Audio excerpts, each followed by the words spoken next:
मह अर्थात् शरीर। महपूजा भन्नाले शरीरको पूजा। नेवार समुदायले विशेष रूपमा मनाइने जुन पर्व छ यसलाई महपूजा भनिन्छ। आफ्नो शरीर आफ्नो आत्मसम्मानको लागि गरिने पूजा हो महपूजा। कार्तिक शुक्ल प्रतिपदाका दिन अर्थात् नेपाल सम्वतको पहिलो दिन हामी यस पर्व मनाउने गर्दछौँ।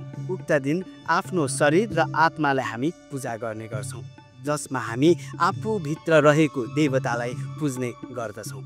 महपूजाको दिन नेवार समुदायले प्रत्येक घरमा एक सदस्य एक मण्डप निर्माण गरेर मण्डप अगाडि पूजा गर्ने गर्दछन्। यदि कोही परिवारका सदस्यहरू बाहिर विदेशमा रहेको खण्डमा सो सदस्यको निमित्त पनि मण्डप बनाएर उसको सट्टामा मण्डपमै महपूजा गर्ने गरिन्छ। महपूजा गर्नको लागि मण्डप आवश्यक हुन्छ।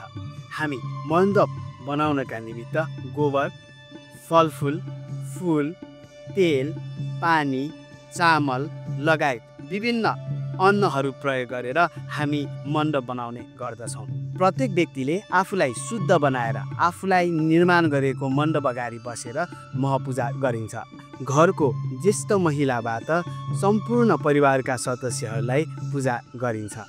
उक्त पूजा पश्चात हामी सोगन अर्थात् टीका लगाउने गर्छौँ र टीका लगाइसके पश्चात हामी सगुन लिने गर्दछौँ, जसमा हामी सगुनको रूपमा हामी जजनकोखा, माछा, ऐला, बारा लगायत विभिन्न खाने परिकारहरू लिएर हामी सोगन लिने गर्दछौँ।